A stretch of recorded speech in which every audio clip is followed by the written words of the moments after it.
Hello friends, welcome to my channel UPSC Live. Friends, today we are going to discuss a very important topic that is electoral bond.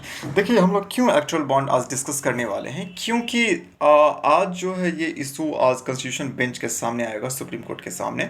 कुछ criticism हुआ है इसका, कुछ issues इसको लेकर arise हुए हैं, किया गया है कुछ कॉन्स्टिट्यूशन आरबीआई ईसीआई के द्वारा, इलेक्शन कमीशन ऑफ इंडिया के द्वारा, और कुछ एनजीओ ने जो केस फाइल किया था उसके बारे में हम लोग आज डिस्कस करेंगे। ठीक है, तो पहले इससे पहले कि हम लोग जाने कि क्यों किया गया है, किसके द्वारा किया गया है, पहले हम लोग ये डिस्कस करेंगे इलेक्टोरल बॉन्ड्स होता क्या है, इसके हर पहलुओं के बारे में डिस्कस करेंगे, जो कि बहुत इंपॉर्टेंट है for prelims as well as mains perspective, as well as for even for general understanding for common people. So without wasting lot of time, let's start.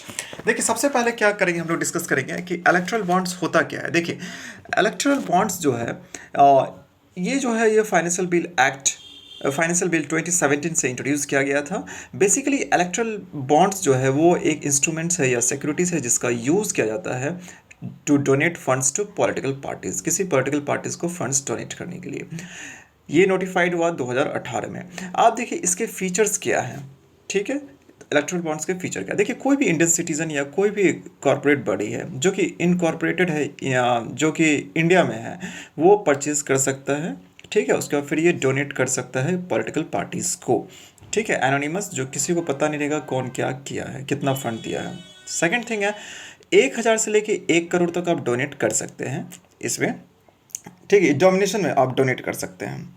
ठीक है, ये जो बॉन्ड्स है वो सेवरल डिनोमिनेशंस में प्रेजेंट हो है, 1,000 से लेके 1 करोड़ तक। ठीक है, इसको आप खरीद कहाँ से सकते हैं, तो एसबीआई के किसी भी ऑथराइज्ड ब्रांच से, लेकिन आपका जो अकाउंट है वो केवाईसी कंप्लाइंट होना चाहिए। ठीक है, और ये जो है कब खरीद सकते हैं आप, तो जनवरी, अप्रैल, जुलाई, अक्टूबर में। ठीक है, 10 दिन का विंडो रहता है, उसी समय आप इसको खरीद सकते हैं। देखिए अब इसको किस पॉलिटिकल पार्टीज़ को आप डोनेट कर सकते हैं, हर पॉलिटिकल पार्टीज़ को डोनेट नहीं कर सकते हैं। ठीक है, आप उसी पॉलिटिकल पार्टीज़ को डोनेट कर सकते हैं जो कि रजिस्टर्ड हो under section 29A of the representation people act 1951 के अंतर्गत। अब उसमें भी उस किस पॉलिटिकल पार्टीज़ को, तो उसमें भी उस पॉलिटिकल पार्टीज़ को आप दे सकते हैं जो 1% वोट गार्नर किया है लास्ट जनरल लोकसभा इलेक्शन में या लेजिस्लेटिव असेंबली के इलेक्शन में। ठीक है, जो पॉलिटिकल पार्टीज है, फोर्थ पॉइंट ये है कि जो पॉलिटिकल पार्टीज है वो अपने जो 15 दिन के अंदर बॉन्ड को इनकैश करा सकते हैं, वरना उनको इसका लाभ नहीं मिल पाएगा। ठीक है, 15 दिन, रिसिप्ट के 15 दिन के अंदर। अब देखिए इसको इंट्रोड्यूस क्यों किया गया था। देखिए जाहिर सी बात है ट्रांसपेरेंसी की, कौन सारा चीज़ सिस्टम में रहेगा तो पता रहेगा कि कहाँ से आया है, नहीं आया। वैसे क्या करता था, कौन किसको फंड दे रहा है, कहाँ से आ रहा है, फॉरेन से आ रहा है, नहीं आ रहा है, ये पता नहीं चल पाता था क्लियरली। अब एटलीस्ट ये है कि हमारे फॉर्मल सिस्टम के तहत तो आएगा, अगर एसबीआई के थ्रू, ब्रांच के थ्रू अगर कोई पॉलिटिकल फंड दे रहा है तो। ठीक है, आप देखिए लॉज कौन सा अमेंड किया गया है, जाहिर सा बात है। तो इसमें 4 लॉज को अमेंड किया गया है। FCRA एक्ट 2010, FCRA मतलब फॉरेन कंट्रीब्यूशन रेगुलेशन एक्ट, किसी और वीडियो में इसके बारे में डिस्कस करेंगे डिटेल में। दूसरा एक्ट है RPA act 1951, representation of people act 1951। तीसरा है IT एक्ट 1961। चौथा कंपनी एक्ट 2013।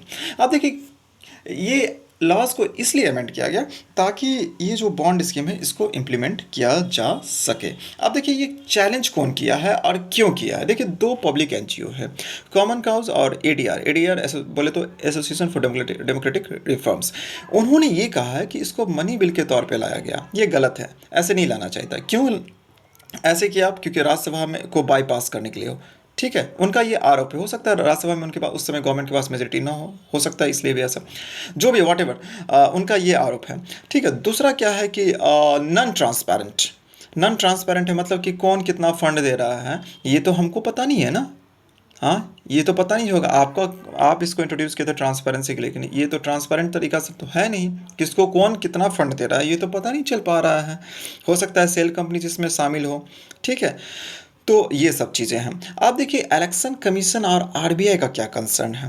इलेक्शन कमीशन और आरबीआई भी यही बात बोल रहा है कि सेल कंपनीज भी तो हो सकता है इसके थ्रू फंडिंग आ रहा होगा। अब सेल कंपनी क्या है, सेल कंपनी एक ऐसा कंपनी या फर्म होता है जो कि अपना ऑपरेशन कंडक्ट नहीं करता है, लेकिन हाँ वो रजिस्टर्ड होता है, लीगली ऑर्गेनाइज होता है इकोनॉमी में। ठीक है, आरबीआई चाहता है कि इसको डीमेट के तहत फंडिंग हो, ना कि पब्लिक फॉर्म में। ठीक है, तो ये चीज़ है। ठीक है, ये सब चीज़ें। आप देखिए सेंटर क्या कहता है? सेंटर कहता है कि चलिए ट्रांसपेरेंसी का जो आप बात कर रहे हो, तो अटॉर्नी जनरल जो है हमारे आर वेंकट रमन साहब, वो बोलते हैं कि सिटीज़न का भी एक रीज़नेबल रिस्ट्रिक्शन है चीज़ों को जानने के लिए। Citizen can not know anything just, ठीक है, there is also reasonable restriction. ठीक है, उनका ये कहना, उन्होंने स्टेटमेंट दिया है सुप्रीम कोर्ट में संडे को कि there can be no general right to know anything and that the citizens right to know is subject to reasonable restriction. आप हर चीज़ नहीं जान सकते, हर चीज़ में रिस्ट्रिक्शन, रीजनेबल रिस्ट्रिक्शंस होता है। आप देखिए, जब ये जो एनजीओ है वो कंप्लेंट फाइल किया है, तो सुप्रीम कोर्ट में गया। सुप्रीम कोर्ट का क्या, सुप्रीम कोर्ट एक्सेप्ट कर सकता है? अगर कर सकता है तो किस आर्टिकल के तहत ये सब एक्सेप्ट कर सकता है कि हम ये सुनवाई करेंगे? देखिए, आर्टिकल 145(3) के अंतर्गत अगर कोई भी लॉ, सब्सटेंशियल क्वेश्चन लॉ का आता है या कॉन्स्टिट्यूशन का इंटरप्रिटेशन जिसमें इन्वॉल्व है वो आता है, तो वो 5 जज बेंच के द्वारा सुनवाई किया जाएगा। ये एक रूल है, आर्टिकल में ऐसा प्रावधान है। ठीक है, तो उसी के तहत आज ये चीज़ जो है इलेक्ट्रल बॉन्ड्स का केस सुना जाएगा। मोस्ट प्रॉब्ली चीज़ें बहुत अच्छी है, इसमें कुछ डिफेक्ट हो सकते हैं, वो अब आर्गूमेंट क्या आता है, काउंटर आर्गूमेंट उसके बाद ही पता चलेगा।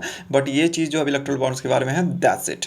ठीक है, हालांकि 2019 में एक रूलिंग आई थी, उसमें जो है इलेक्शन कमीशन जो है उसको फुल जो डिटेल है उसको डोनेशन का वो पता रहता है। ये सेफगार्ड जो है इलेक्शन सुप्रीम कोर्ट जो है वो लाया था। ठीक है, इसमें क्या था कि जितने भी पॉलिटिकल पार्टीज हैं जो उस क्राइटेरिया को फुलफिल करते हैं, ठीक है, उनको सबमिट करना होगा full details of the donations received through electoral bonds to ECI in a sealed cover में। सील्ड कवर में इलेक्शन, ठीक है, इलेक्शन कमीशन को वो सारा डोनेशन का वो चीज़ पता होगा। ठीक है, तो मुझे लगता है ये वंडरफुल स्कीम है, और इसमें कुछ आज सुनवाई होगा तो देखते हैं क्या चेंज या ना चेंज आता है। वैसे ये बहुत अच्छा स्कीम है, कुछ लूप होल्स हो सकते हैं, वो सुप्रीम कोर्ट डिसाइड करेगा maybe. I think take a screenshot of this is very important for prelims as well as mains perspective and as well even for general understanding. I hope I have tried to make everything clear, and thank you. We will meet in another video, and keep watching my videos, subscribe my channel. I will keep uploading important videos from examination point of view. Thank you.